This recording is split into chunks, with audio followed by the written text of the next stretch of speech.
I'm really excited to reconnect with you again. There's been a lot of changes over the past couple of years in the law school admissions world. Most notably, in the past year or so would be the SCOTUS ban on affirmative action. I'm really curious to get your thoughts on how that's impacting this particular admission cycle. Anything you want to share about yourself and your background and what you do with barrier breakers before diving into that, though?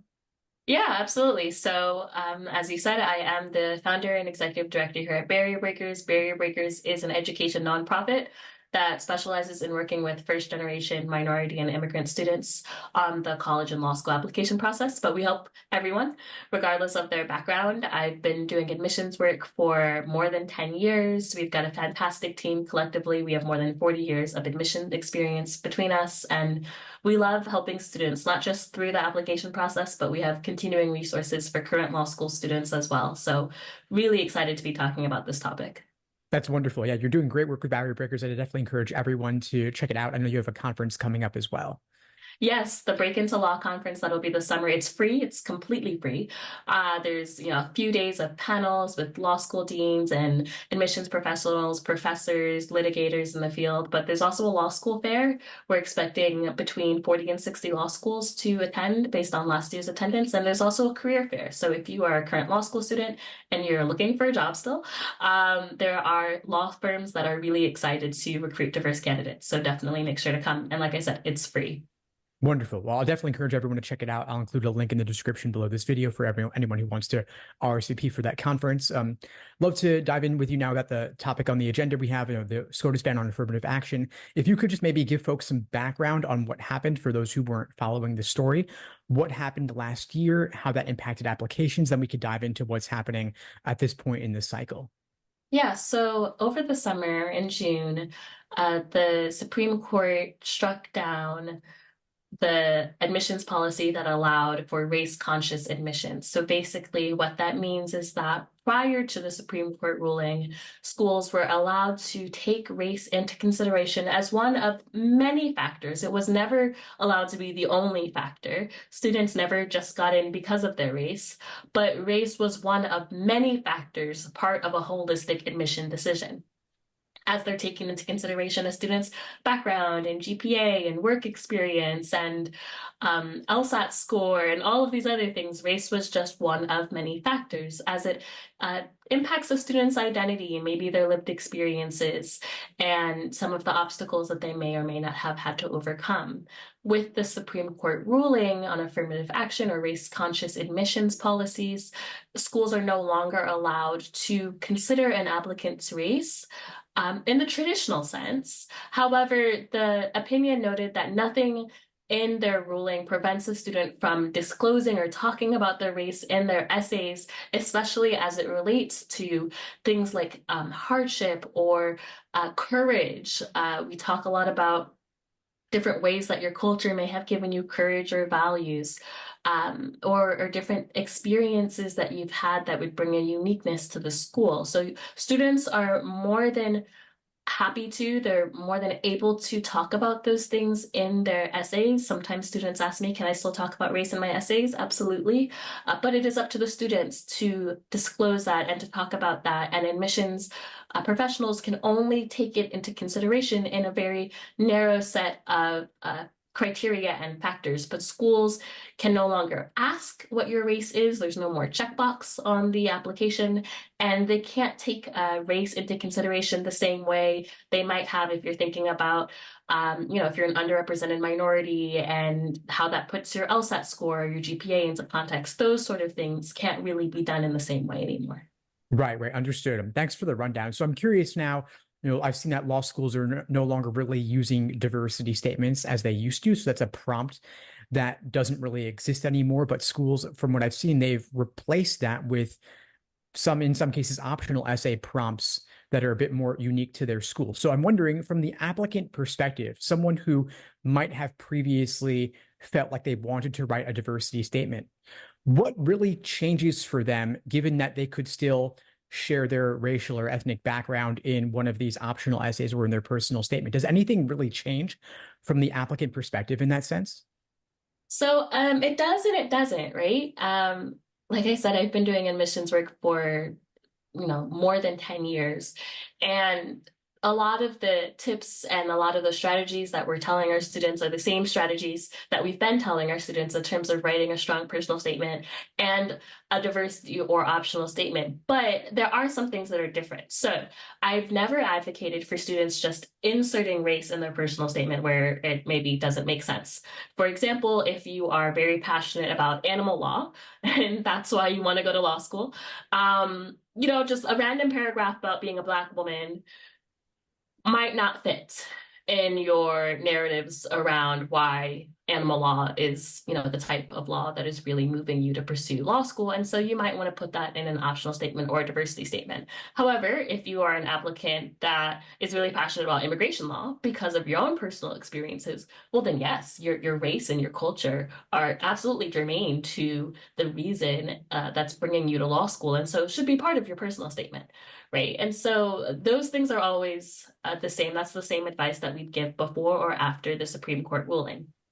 But when we look at the diversity statements or the optional essay prompts, you do really want to make sure that you're still answering the prompt. So for a lot of students, their diversity statement, colloquially as you will, can still fit most of the optional prompts that schools have. So for a lot of students, they won't have to write anything more than the standard personal statement and diversity statement.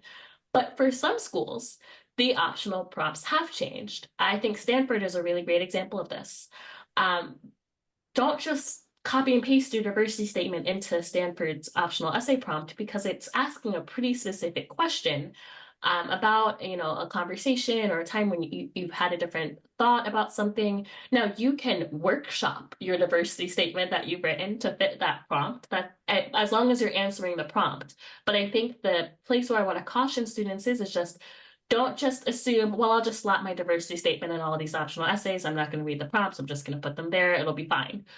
Really make sure that your diversity statement is fitting the prompts because schools can tell, and it seems a little lazy, to be honest, when you're not actually answering the prompt, when you're not treating each school as a unique entity.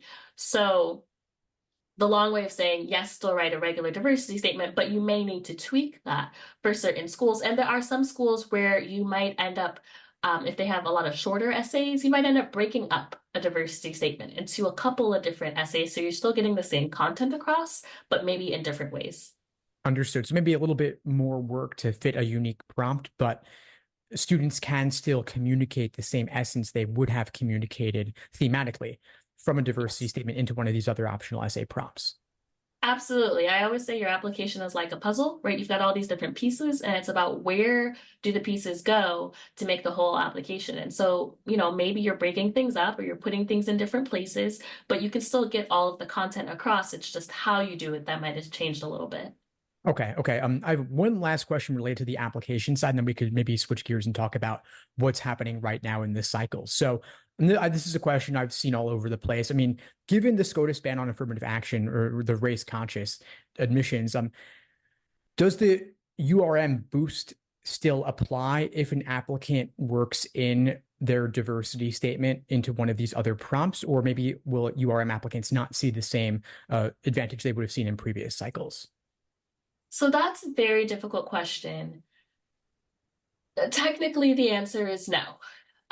It will, we'll see how it actually plays out this cycle, but technically, schools are only allowed to consider an applicant's race in certain contexts as they disclose in their essay, as it relates to unique experiences, character, courage, a value, those sort of things.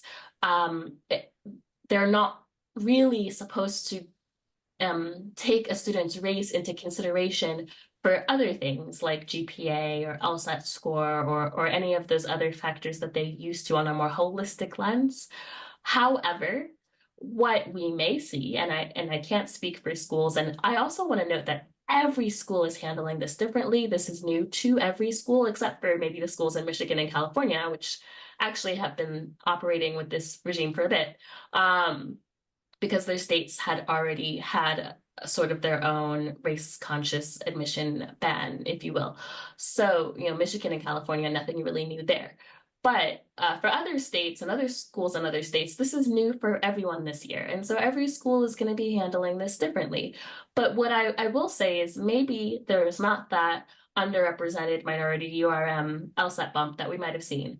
But maybe there are different points or weight given to some of these things that we see in these essays, right? And those don't necessarily even have to be specifically about race. It could, affect first generation students, right? Students that have had to overcome some hardship in their educational background or hardship in their socioeconomic status, right? And so we might see some more weight given to that, which could end up evening out to how it looked before when there was a URM bump, right? So the weighting might be in different places, the end result might be similar.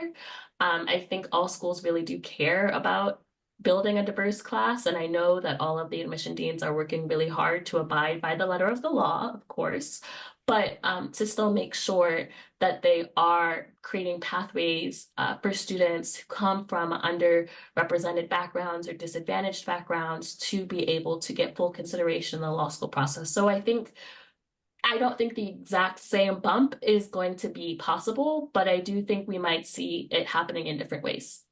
Fair enough. Yeah, I suppose we'll see how it shakes out when this cycle finishes up. And as you mentioned, these schools are trying to figure out how to navigate this while still adhering to the letter of the law, but at the same time looking to create diverse classes. So I'm wondering, to what extent is that responsible for the speed or lack thereof that we're seeing in this admission cycle, where applicants are just waiting and waiting and waiting for several months? I mean, what do you see, what do you hear is going on in the admissions offices right now? Yeah, this is a slow cycle. This is a slow cycle for many reasons. There is the fact that I do think that admissions offices are trying to really take their time and make sure they get it right. Probably inevitably, someone will feel like they didn't get it right. And, while I'm not wishing it, I wouldn't be surprised if we ended up seeing more lawsuits. But I think they're really trying to get it right. And so they're trying to take their time with applicants, which is causing a delay. The other thing is just logistically, some schools have more essays. However, they did not hire more people. So you have more work, but the same number of people, it's just going to take a little longer.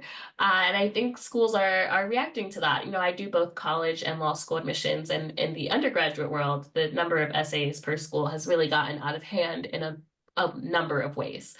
But those are much bigger offices by design, right? And they're set up to sort of read 8 supplemental essays per applicant. Like, why? But they're set up that way because they know, and they've done this, and they've had many years of perfecting this. And for law schools, it's traditionally been most applicants write a personal statement, some applicants write a diversity statement, and we move on.